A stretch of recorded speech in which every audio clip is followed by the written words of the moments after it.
High. গত সপ্তাহে বলেছিলাম মালয়েশিয়াতে আমরা গণনা করতেছিলাম। 1 থেকে 5 পর্যন্ত গণনা করা হয়েছিল।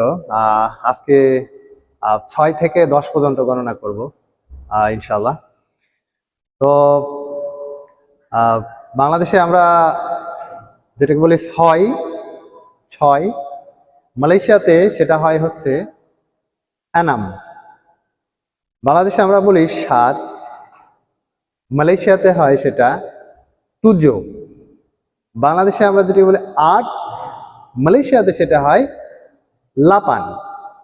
বাংলাদেশে যেটা হয় আমাদের 9, মালয়েশিয়াতে সেটা হয় সেমিলান।